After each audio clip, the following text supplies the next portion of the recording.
ದಾಖಲೆ ಬಜೆಟ್ ಮಾಡಿಸಿದ್ದೀರಿ, ತಮಗೆ ಅಭಿನಂದನೆಗಳು, ಒಳ್ಳೆಯದಾಗಲಿ. ಬಟ್ ಆದರೂ ಕೂಡ ಬಿಜೆಪಿ ಹೇಳ್ತಾ ಇದ್ದಾರೆ ಇದು ಸಾಲದ ಬಜೆಟ್, ಇದು ಒಂದು ವರ್ಗದ ಓಲೈಸುವ ಬಜೆಟ್ ಅಂತ ಟೀಕೆ ಮಾಡ್ತಾ ಇದ್ದಾರೆ. ಅವರಿಗೆ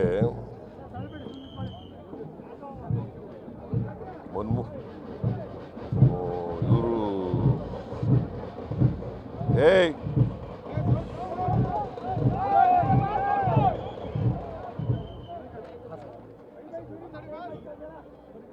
ಮೋದಿ ಎಷ್ಟು ಸಾಲ ಮಾಡಿದ್ದಾರೆ ಅಂತ ನೋಡಿದ್ದಾರೆ ಅವರು. ಸಾಲ ಮಾಡಲೇಬೇಕಾದಂಥ ಸಾಲ ಮಾಡದೇನೆ ಅಭಿವೃದ್ಧಿ ಮಾಡೋಕ್ಕಾಗಲ್ಲ ಯಾವುದೇ ರಾಜ್ಯ. ಆದರೆ ಫಿಸ್ಕಲ್ ರೆಸ್ಪಾನ್ಸಿಬಿಲಿಟಿ ಆ್ಯಕ್ಟ್ ಮಾಡ್ಕೊಂಡಿದ್ದೀವಿ ನಾವು. ಅದರ ಮಾನದಂಡಗಳ ಮಿತಿನಲ್ಲಿರಬೇಕು. ಮಾನದಂಡಗಳ ಮಿತಿನಲ್ಲಿರಬೇಕು. ಫಿಸ್ಕಲ್ ರೆಸ್ಪಾನ್ಸಿಬಿಲಿಟಿ ಆ್ಯಕ್ಟ್ ಏನು ಹೇಳ್ತದೆ, ಸಾಲ 25% ಒಳಗಡೆ ಇರಬೇಕು ಅಂತ ಹೇಳಿದೆ. ನಮ್ಮದು ಸಾಲ 24.94 ಇದೆ.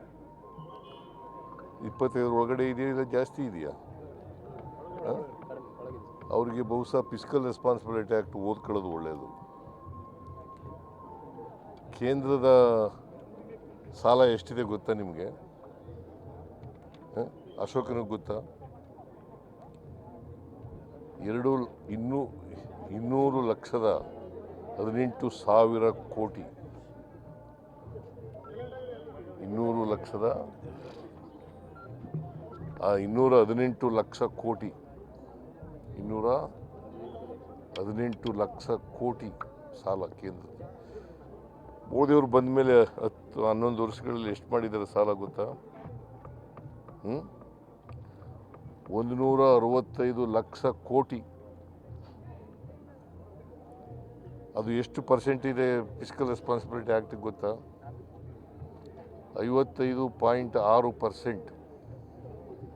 55.6%. ಆಮೇಲೆ ಫಿಸ್ಕಲ್ ಡಿಫಿಸಿಟ್ ಎಷ್ಟಿದೆ ಅಂತ ಗೊತ್ತಾ ದೇಶದ್ದು? 4.4. ಎಷ್ಟು ಒಳಗಡೆ ಇರಬೇಕು? 3 ಒಳಗಡೆ ಇರಬೇಕು. ಅವರು 4.4. ನಮ್ಮದು ಫಿಸ್ಕಲ್ ಡಿಫಿಸಿಟ್ ಎಷ್ಟಿದೆ ಗೊತ್ತಾ? 2.95. ಅಂದರೆ 3% ಒಳಗಡೆ ಇದೆಯಲ್ಲ ಆಫ್ GDP. ನಮ್ಮದು GDP ಎಷ್ಟು ಗೊತ್ತಾ? ಕರ್ನಾಟಕದ GDP 33,55,500 ಕೋಟಿ. 33,05,500 ಕೋಟಿ. ಅಂದರೆ ನಾವು 25% ಒಳಗಡೆ ಇದ್ದೀವಿ. ಅವರು ಫಿಸ್ಕಲ್ ರೆಸ್ಪಾನ್ಸಿಬಿಲಿಟಿ ಆ್ಯಕ್ಟ್ ಓದ್ಕೊಳ್ಳೋದು ಒಳ್ಳೆಯದು. ಸಾಲ ಮಾಡಿದ್ದೀವಿ ಹೆಚ್ಚಾಗಿ ಅಂತಕ್ಕಂಥದ್ದು ಸತ್ಯಕ್ಕೆ ದೂರವಾದಂಥ ಮಾತು. ನಾವು ಸಾಲ ಮಾಡಿದ್ದೀವಿ, ಆದರೆ ಫಿಸ್ಕಲ್ ರೆಸ್ಪಾನ್ಸಿಬಿಲಿಟಿ ಆ್ಯಕ್ಟ್ನ ಮಿತಿ ಒಳಗಡೆ ಮಾಡಿದ್ದೀವಿ. ಮಾನದಂಡ ಇದೆಯಲ್ಲ, ಆ ಮಾನದಂಡದ ಒಳಗಡೆ ಮಾಡಿದ್ದೀವಿ. ಅಂದರೆ ಒಂದು ವರ್ಗದ ಪರವಾಗಿದೆ ಅನ್ನುವಂಥದ್ದು. ಯಾವುದು ಒಂದು ಹಿಂದುಳಿದ ವರ್ಗದ ಪರವಾಗಿ ಬಜೆಟ್ ಮಾಡಿದ್ದಾರೆ, ಬೇರೆಯವ್ರಿಗೆಲ್ಲ. ಅದು ಯಾರು ಹೇಳಿದ್ರು? ಅಶೋಕ್ ಹೇಳಿದ್ರು. ಟ್ವೀಟ್ ಮಾಡ್ತಾ ಇದ್ದಾರೆ ಬಿಜೆಪಿ ಟ್ವೀಟ್ ಮಾಡ್ತಾ ಇದ್ದಾರೆ. ಏನು ಟ್ವೀಟ್ ಮಾಡ್ತಾ ಇದ್ದಾರೆ? ಅಲ್ಲ, ಒಂದು ವರ್ಗದ ಪರ ಇದೆ, ಒಂದು ವರ್ಗಕ್ಕೆ ಮಾಡ್ಕೊಂಡಿದ್ದಾರೆ ಅಂತ. ನಾನು ಸಾಮಾಜಿಕ ನ್ಯಾಯ ಮಾಡ್ತಕ್ಕಂಥ ಕೆಲಸವನ್ನು ಮಾಡಿದ್ದೀವಿ. ಎಲ್ಲ ಜನರನ್ನು ಕೂಡ ಸಮಾನವಾದ ಅವಕಾಶಗಳನ್ನು ಒದಗಿಸ್ಕೊಡ್ತಕ್ಕಂಥ ಕೆಲಸವನ್ನು ಮಾಡಿದ್ದೀವಿ.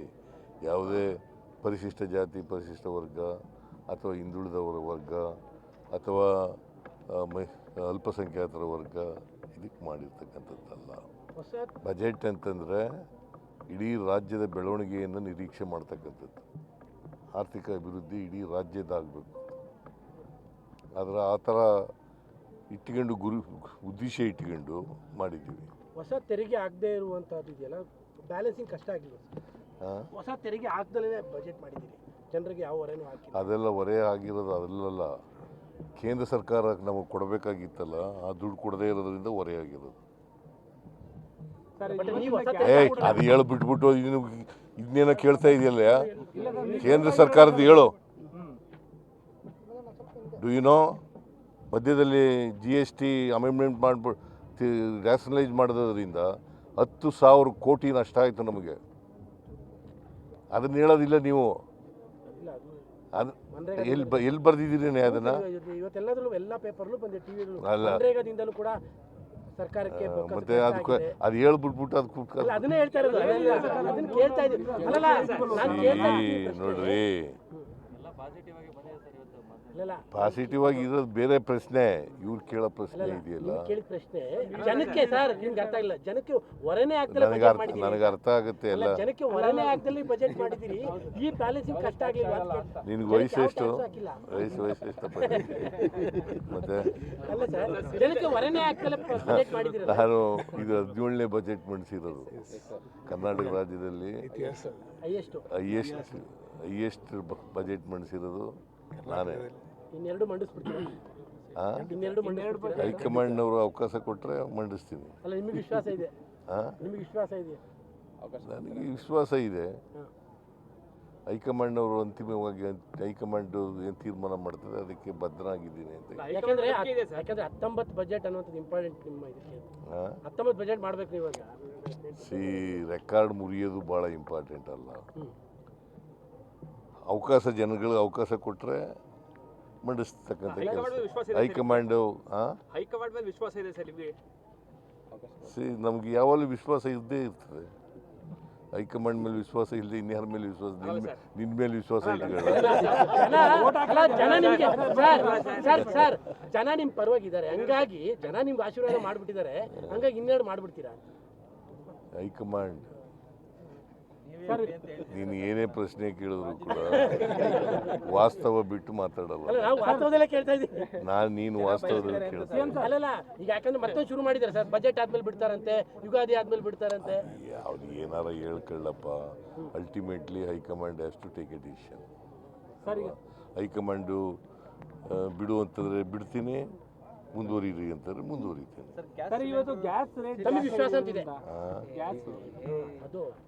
ಗ್ಯಾಸು ನರೇಂದ್ರ ಮೋದಿ ಅವರು ಬರೋಕ್ಕೆ ಮುಂಚಿತವಾಗಿ ಎಷ್ಟಿತ್ತು ಗೊತ್ತಾ? ಇವ್ರು ಬಂದು ಜಾಸ್ತಿ ಮಾಡಿದ್ದಾರೆ, ನೀವು ಅದನ್ನು ಬರೆಯೋದೇ ಇಲ್ಲ ಯಾವಾಗಲೂ.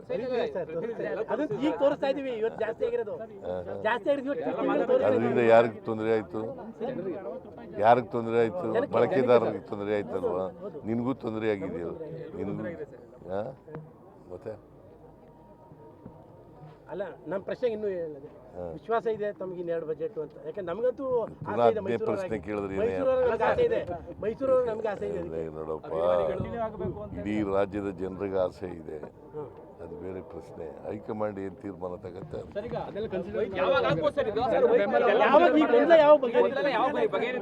ಹೈಕಮಾಂಡ್